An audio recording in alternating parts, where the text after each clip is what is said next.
스위스 하면 뭐가 떠오르시나요? 장인 정신이 듬뿍 담긴 명품 시계, 그리고 테니스 역사의 한 획을 그은 로저 페더러 선수가 머릿속에 그려지는데요. 페더러는 롤렉스의 앰버서더로서 우승 트로피를 받는 순간에 항상 롤렉스 시계를 차고 등장해 화제를 일으키곤 했습니다. 이제는 그의 손목을 감싸진 시계가 아닌 그가 착용한 운동화 브랜드에 더욱더 관심이 쏠리기 시작했는데요. 밑창에 구멍이 송송 뚫려 있어 신고 달리면 튕겨 나갈 것만 같은 독특한 신발 아웃솔과 깔끔한 바디 디자인으로 자연스럽게 시선을 사로잡습니다. 운동선수 중 세계에서 브랜드 가치가 가장 높은 페더러가 사랑하고 직접 투자해 제품 개발까지 참여하고 있는 이 운동화 브랜드의 정체는 무엇이고, 스포츠웨어 양대 산맥 나이키와 아디다스를 위협하는 그들만의 차별화된 전략은 무엇일까요? 오늘 트렌드로 이어지는 브랜드 이야기 온입니다. 스위스 엔지니어 퍼포먼스 러닝 슈즈 앤 어페럴. 네, 맞습니다. 그들이 내건 브랜드 소개 한 문장으로 온은 스위스 브랜드이라는 것과 스위스만의 장인 정신을 기반한 프리미엄 라인을 선보일 거라는 걸 쉽게 눈치챌 수 있습니다. 온 러닝화는 구름 위를 걷는 듯한 경험을 고객들에게 선사하기 위해 클라우드 테크서부터 사이클론, 온 드라이 테크 등 여러 신기술들을 개발하고 제품에 접목시켜 극강의 편안함과 퍼포먼스를 제공합니다. 2010년도에 설립된 회사치고는 기술력이 굉장히 뛰어나다고 생각이 드는데, 온 뒤에는 올리비에 버나드가 있습니다. 올리비에는 온의 공동 창업자이자 전 스위스 트라이애슬론 선수입니다. 트라이애슬론 챔피언 6번, 듀애슬론 챔피언 3번을 차지했을 정도면 러닝에 대한 노하우와 지식 그리고 아이디어가 일반인들에 비해 남달랐겠죠. 그는 달리면서 바닥과의 접촉으로 생기는 충격을 고스란히 추진력으로 전환하는 동시에 다리에 전달되는 충격을 완화해 부상을 줄일 수 있는 방안을 연구했고, 첫 번째 프로토타입을 개발했습니다. 여러 개의 정원 호스를 잘라 아웃솔을 붙여 만든 프로토타입을 들고 당시 그의 스폰서였던 나이키를 찾아갔지만 그의 아이디어는 거절당했죠. 나이키의 거절에도 담담했던 올리비에는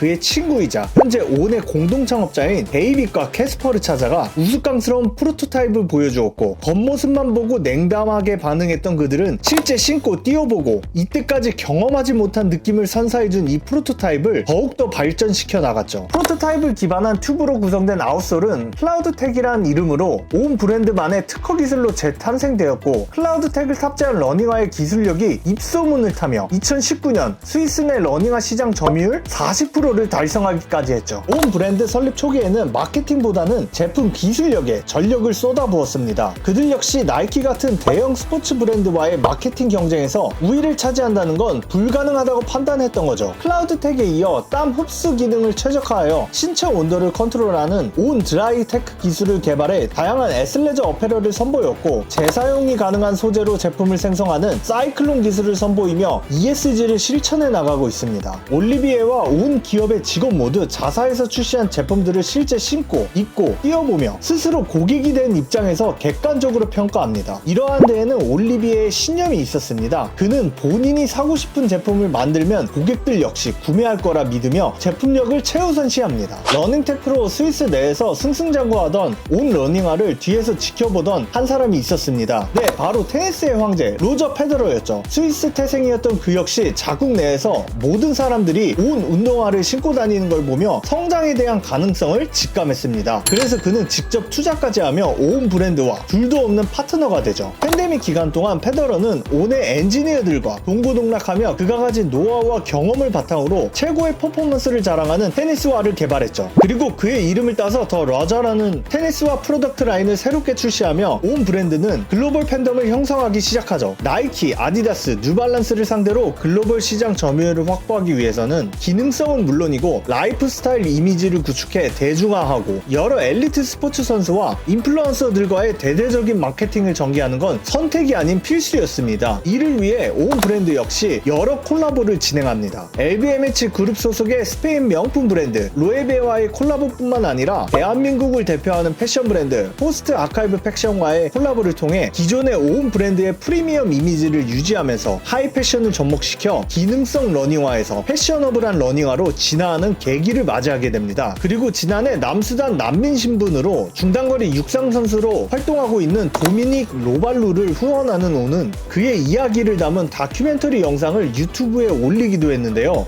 전쟁 난민으로 뛰어난 실력에도 불구하고 로발루에게는 국적이 없어 올림픽 진출이 어려운 상황입니다. 그럼에도 불구하고 스위스에 정착하여 꾸준히 그의 꿈을 쫓기 위해 열심히 달리는 그의 열정은 대중들에게 감동을 선사했습니다. 도미닉 로발루뿐만 아니라 일반인들이 온 러닝화를 접하게 되면서 변화된 삶을 이야기하면서 온 브랜드의 가치를 높여가고 있습니다. 해가 지날수록 온과 룰루레몬은 꾸준한 성장세를 이어가고 있습니다. 어쩌면 올리비에가 믿고 있는 제품력이 우선이라는 신념이 자금력을 기반한 마케팅 중심의 브랜드보다 대중화되기까지 시간은 조금 더 지체될지 몰라도 롱런할 수 있는 원동력이 되지 않을까 싶습니다. 트렌드로 이어지는 브랜드 이야기 온편 어떠셨나요? 영상에 대한 여러분들의 피드백은 언제든 환영입니다. 시청해주셔서 감사드리고 짧지만 임팩트 있게 핫한 트렌드와 브랜드 그리고 테크 이야기를 매주 전달드릴 예정입니다. 구독과 좋아요 부탁드리고 다음 영상에서 또 찾아뵙도록 하겠습니다.